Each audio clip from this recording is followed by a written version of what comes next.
السلام عليكم ورحمة الله. مرحبا بكم كاملين في قناتكم عالم المرأة المغربية للمبتدئات.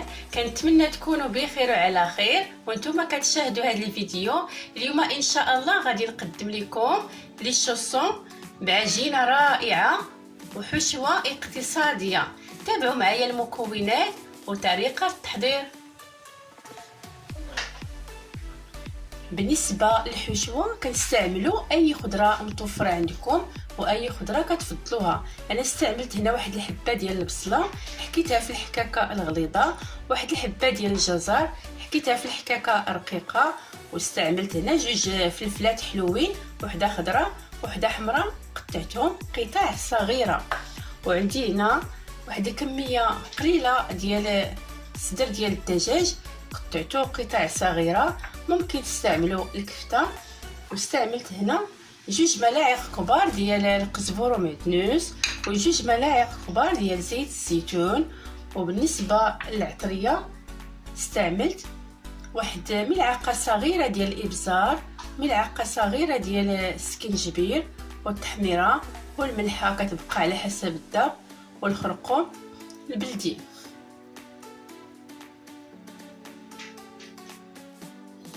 غادي ندير هاد المكونات كاملين يتشحروا ونتلاقاو ان شاء الله.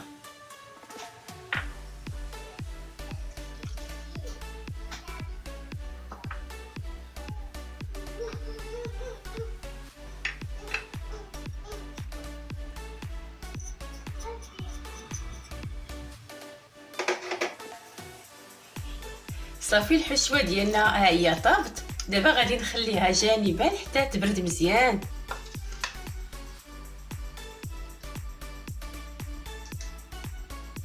بالنسبه للعجينه غادي نقول لكم المقادير وفي نفس الوقت الطريقه. اول حاجه كنديروا واحد الكاس ديال الحليب،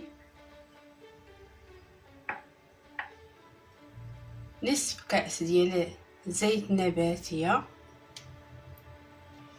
جوج ملاعق كبار ديال السكر سنيده، واحد ملعقه كبيره ديال الخميره الفوريه.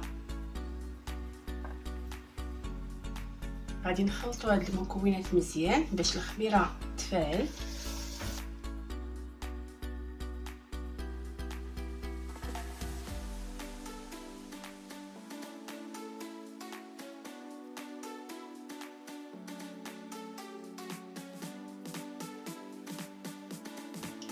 ودابا غادي نضيف الدقيق شويه بشويه، 400 غرام ديال الدقيق الابيض،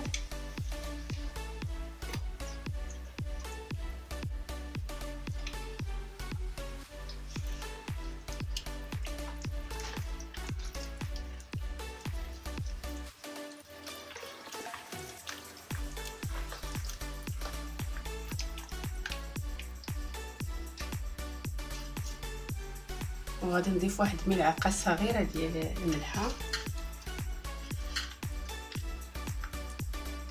واحد الخماره ديال الحلويات من فئه 8 غرام، وكنستمروا نضيفوا الدقيق شويه بشويه حتى نكملوا الكميه اللي عندنا ديال الدقيق.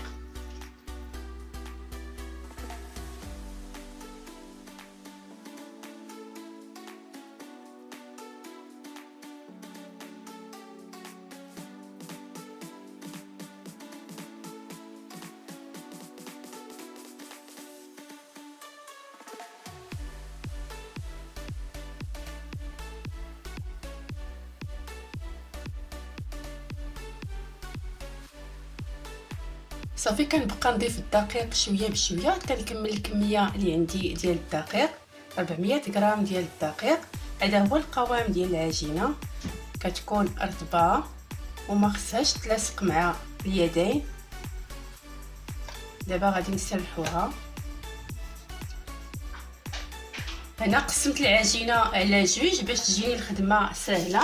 غادي نسرح النصف الاول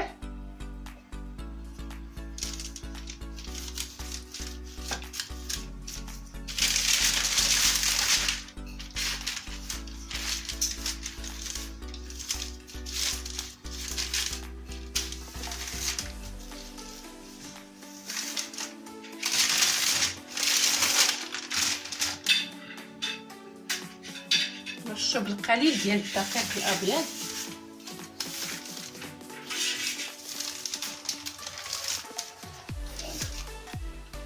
صافي هنا سرحت العجينه مزيان. السمك ديالها كيكون رقيق شويه، ما يكونش رقيق بزاف. دابا غادي نقطعها على شكل دوائر.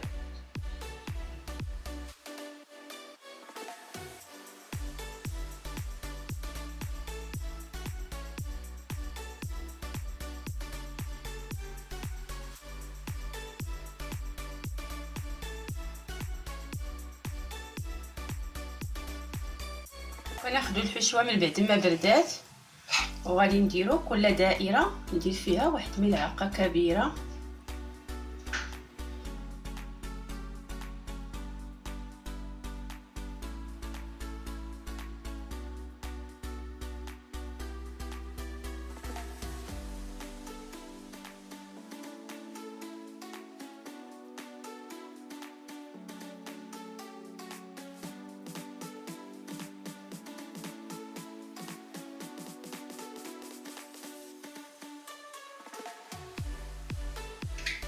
ودابا غادي نضغط عليهم بهاد الشوكه،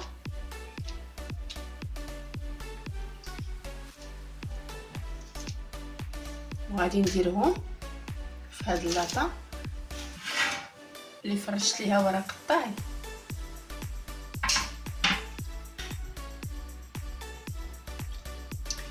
انا دهنتهم باصفر بيضه، خلطت اصفر بيضه مع القليل ديال الخل ودهنتهم كاملين. ودابا غادي نزينهم بالقليل ديال الزنجلان.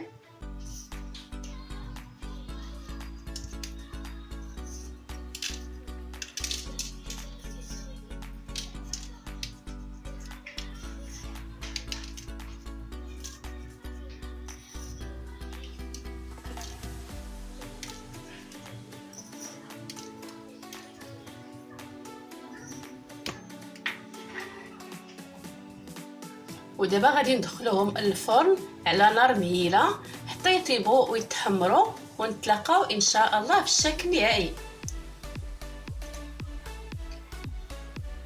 هذا هو الشكل النهائي ديال لي شوسون، كيجيو لذاذ بزاف والعجينه كتجي رطبه. كنتمنى الوصفه تنال اعجابكم، وإلا عجبتكم الوصفه ما تنساونيش من لي لايك والتعاليق الزوينه ديالكم اللي كتشجعني. والله يحفظكم كاملين وبالصحه والراحه.